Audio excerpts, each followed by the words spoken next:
बिस्मिल्लाहिर्रहमानिर्रहीम। अस्सलामुअलैकुम। इल्म की बात देखने वालों को राव कमर रिजवान नई वीडियो में खुशामदीद कहता है। दोस्तों, जब अमरीकियों ने सद्दाम हुसैन की कब्र में कैमरा लगाया तो उनको ऐसा क्या बड़ा मौजज़ा नजर आया कि आपको यकीन नहीं आएगा। दोस्तों, सद्दाम हुसैन 28 अप्रैल 1937 में बगदाद के शुमाल मगरब में तकरियत शहर से 23 किलोमीटर दूर अल-ऊजा गांव में पैदा हुए और उन्हें 23 दिसंबर 2006 को फांसी दी गई। वो जमहूरिया इराक के चौथे सदर, अरब बास पार्टी के सेक्रेटरी और इराकी मुसल्ह अफवाज के सुप्रीम कमांडर थे।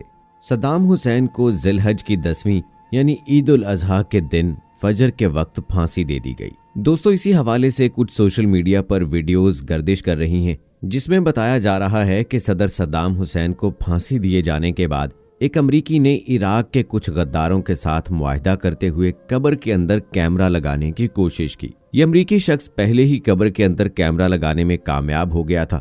दूसरे दिन जब वो कैमरा लेकर वापस आया तो उसने कैमरा दुरुस्त नहीं पाया, यानी वो कैमरा खराब हो चुका था और देखने से ऐसा लगता था कि जैसे इसे बिजली का एक बड़ा झटका लगा, जिससे वो कैमरा मुकम्मल तौर पर तबाह हो गया। और कुछ सोशल मीडिया अकाउंट्स के मुताबिक ये शख्स अपनी कोशिश नाकाम होने के बाद अपने मुल्क वापस चला गया और अब तक किसी भी हवाले से इस खबर की तस्दीक नहीं हो सकी है। जबकि कुछ सोशल मीडिया अकाउंट्स पर यह भी कहा जा रहा है कि कैमरे की तबाही की खबरें बिल्कुल बेबुनियाद हैं। लेकिन ये चीजें और कहानी यहीं खत्म नहीं हुई। दोस्तों, इराक के साबिक सदर सद्दाम हुसैन की सिक्योरिटी पर मामूर 12 अमरीकी फौजी उनकी जिंदगी के बेहतरीन दोस्त तो न थे, ताहम वो उनके आखिरी अयाम में बेहतरीन साथी रहे।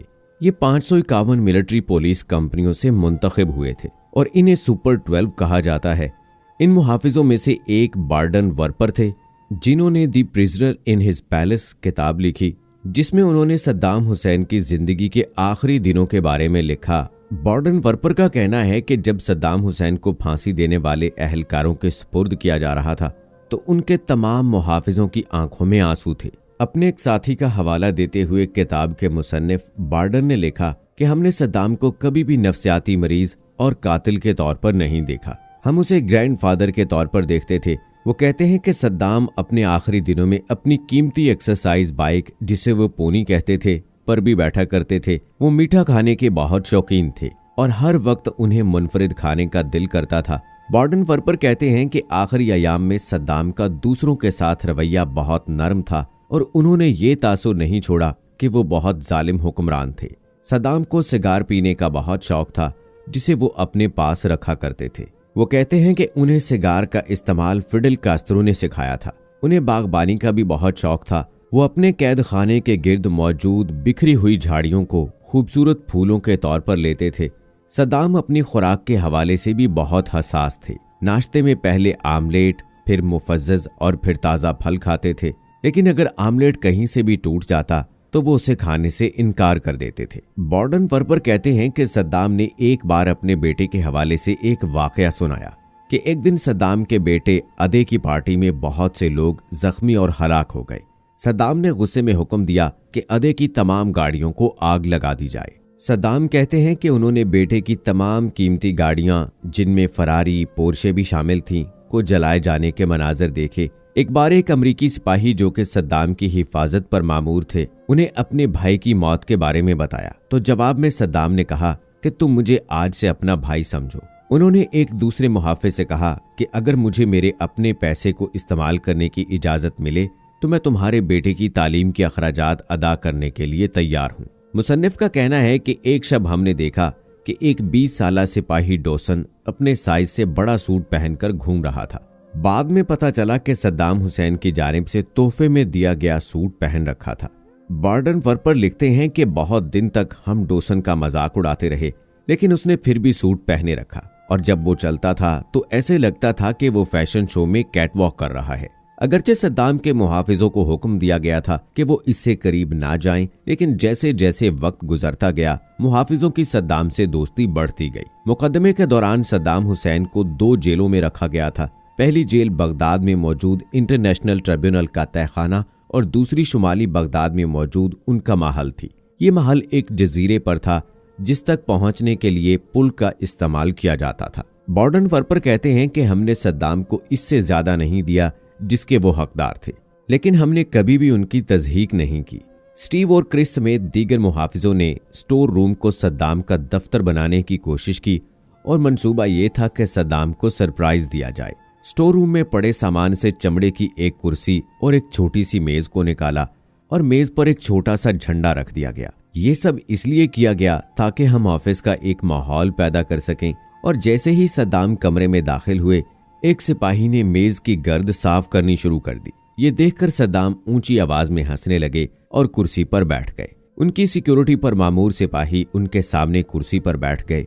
ये मंजर ऐसा था जैसे सद्दाम अदालत में मौजूद है। बॉर्डन वर्पर कहते हैं कि सिपाहियों की यही कोशिश थी कि सद्दाम को खुश किया जाए। जवाब में सद्दाम भी उनके साथ मजाक किया करते थे और माहौल को खुशगवार रखते थे। बहुत से सिपाहियों ने बाद में बॉर्डन वर्पर से कहा कि उन्हें इस बात पर पूरा यकीन था कि अगर उनके साथ कुछ बुरा होता तो सद्दाम उनके लिए अपनी जिंदगी की परवाह भी न करते। जब भी सद्दाम को मौका मिलता था तो वो सिपाहियों से पूछते थे कि उनके खानदान की हिफाजत कौन करता है। 30 दिसंबर 2006 को सद्दाम हुसैन को सुबह 3 बजे उठाया गया। उन्हें बताया गया कि उन्हें कुछ ही देर में फांसी दे दी जाएगी। वो खामोशी से जाकर नहाए और फांसी के लिए खुद को तैयार करने लगे। अपनी फांसी से कुछ ही देर पहले सद्दाम ने एक अमरीकी फौजी स्टीव को बाहर बुलाया और अपनी कलाई पर बंधी घड़ी उसे दे दी। अब भी जॉर्जिया में स्टीव के घर में वो घड़ी महफूज है और उसकी टिक टिक सुनाई देती है। स्टीव ने यह भी बताया कि सद्दाम ने एक पहरेदार से बड़ा गर्म कोट तलब किया क्योंकि वो नहीं चाहता था कि सर्दी से कपकपाती हालत में नमूदार हो और उसकी अवाम ये गुमान कर लें कि उनका साबिक सदर मौत से खौफजदा है। स्टीव के मुताबिक सद्दाम अपनी जिंदगी के आखिरी लम्हात में सुकून से सरशार थे और उनके होंठों पर मुस्कुराहट छाई हुई थी। स्टीव ने बताया कि सद्दाम हुसैन ने अपनी पसंद का नाश्ता तलब किया और उसके बाद वजू करके नमाज फजर अदा की। फिर वो फांसी के फैसले पर अमल दरामद के इंतजार में अपने बिस्तर पर बैठकर कुरान करीम की तिलावत करने लगे। स्टीव के मुताबिक अदालत में मौजूद अफराद सद्दाम की मुस्कुराहट से बहुत ज्यादा खौफ महसूस कर रहे थे और मौत का सामना करते हुए सद्दाम के इंतहाई सुकून के सबब उन लोगों का गुमान था कि अनकरीब कोई बम धमाका कर दिया जाएगा। स्टीव ने खास तौर पर बताया कि सद्दाम हुसैन मुस्कुराता रहा यहां तक कि कलमा शहादत दोहराते हुए दुनिया से रुखसत हो गया। साबिक इराकी सदर की ये मुस्कुराहट उसकी मौत के बाद भी एक पहेली बनी हुई है। इस किताब का सबसे हैरान कुन हिस्सा वो है जिसमें बताया गया कि अमेरिका का दुश्मन समझे जाने वाले सद्दाम की मौत पर सिपाही बहुत गमगीन हुए। इन सिपाहियों में शामिल एडम ने बॉर्डन वर्पर को बताया कि जब सद्दाम को फांसी दी गई हमें लगा हमने उसे धोखा दिया है। हम खुद को कातिल तस्वुर करते थे। हमें लगा जैसे हमने एक ऐसे शख्स को कत्ल कर दिया है जो हमारे बहुत करीब था। जब सद्दाम को फांसी दे दी गई और उनकी लाश को बाहर लाया गया तो बाहर मौजूद हजूम में शामिल लोगों ने उन पर थूकना शुरू कर दिया। बॉर्डन वर्पर लिखते हैं 12 में से एक ने कोशिश की कि वो हजूम को ऐसा करने से रोके, ताहम उनके साथियों ने उसे वापस खींच लिया। एक सिपाही स्टीव हचिनसन ने इसके बाद अमेरिकी फौज से इस्तीफा दे दिया। स्टीव इस वक्त जॉर्जिया में असलहे से मुतालिक ट्रेनिंग देते हैं। स्टीव के मुताबिक उन्हें कहा गया था कि वो सद्दाम की लाश की बेहुरमती करने वालों से ना उलझें। अमेरिकी सदर जॉर्ज डब्ल्यू बुश ने खुद साबिक इराकी सदर की लाश को एक फौजी हेलीकॉप्टर के जरिए बगदाद से शुमाली शहर तकरियत में मुंतकिल करने का हुक्म दिया था। सद्दाम के कबीले अल्बो नसर के सरबरा शेख मुनाफ अली अल नदा के पास लाश की वसूली से मुतालिक एक दस्तखत शुदा खत भी मौजूद है। उसमें उन्होंने इस बात से भी इत्तफाक किया था कि मैयत की बिला ताखीर तदफीन कर दी जाएगी। इसके बाद से हर साल 28 अप्रैल को सद्दाम हुसैन की कब्र पर जायरीन की बड़ी तादाद की आमद होती है। ये उनकी सालगिरह का दिन है और इस रोज वहां आने वालों में स्कूल के बच्चे भी शामिल होते हैं। बाद में उनके मकबरे को शिया मलेशियाओं पर मुश्तमिल अल हशद शेबी ने एक फिजाई हमले में मस्मार कर दिया। अल हशद शेबी को इस इलाके को दाइश से पाक करने की जिम्मेदारी सौंपी गई थी। बहुत से लोगों का ख्याल है कि सद्दाम हुसैन का मकबरा खुला हुआ था। बाज का कहना है कि उनकी बेटी हाला एक निजी तैयारे में सवार होकर तकरियत आई थी और वो अपने वालिद की बाकियात को वहां से उर्दुन साथ ले गई थी। डेली मॉनिटर की एक रिपोर्ट के मुताबिक जामिया के एक प्रोफेसर का कहना है कि ये नामुमकिन है। उन्होंने अपनी शनाख्त जाहिर न करने की शर्त पर कहा कि हाला कभी इराक वापस नहीं आई। ये हो सकता है कि सद्दाम हुसैन की बाकियात को किसी खुफिया जगह पर मुंतकिल कर दिया गया हो, लेकिन कोई नहीं जानता कि किसने ये काम किया है और लाश को कहां मुंतकिल किया गया है। ये भी मुमकिन है कि सद्दाम हुसैन के मकबरे के साथ वही मामला पेश आया हो जो उनके वालिद की कब्र के साथ पेश आया था। उनके वालिद की कब्र को नामालूम अफराद ने धमाके से उड़ा दिया था। लेकिन हैरत की बात यह है कि इराक में बाज लोग ऐसे भी मौजूद हैं जो अब तक ये यकीन रखते हैं कि सद्दाम हुसैन जिंदा हैं और वो मसलूब नहीं हुए थे। उनमें बगदाद के एक मकीन अबू समर भी हैं। उनका ख्याल है कि सद्दाम हुसैन मरे नहीं बल्कि उनके किसी हम शक्ल को फांसी दी गई थी। तो दोस्तों, आप साबिक इराकी सदर सद्दाम हुसैन के बारे में क्या राय रखते हैं? कमेंट सेक्शन में हमें जरूर बताएं। ये थी हमारी आज की वीडियो। उम्मीद है आपको पसंद आई होगी। मजीद ऐसी वीडियोस के लिए हमारा चैनल इल्म की बात अभी सब्सक्राइब कर लें। मिलते हैं अगली वीडियो में, तब तक के लिए अल्लाह हाफिज।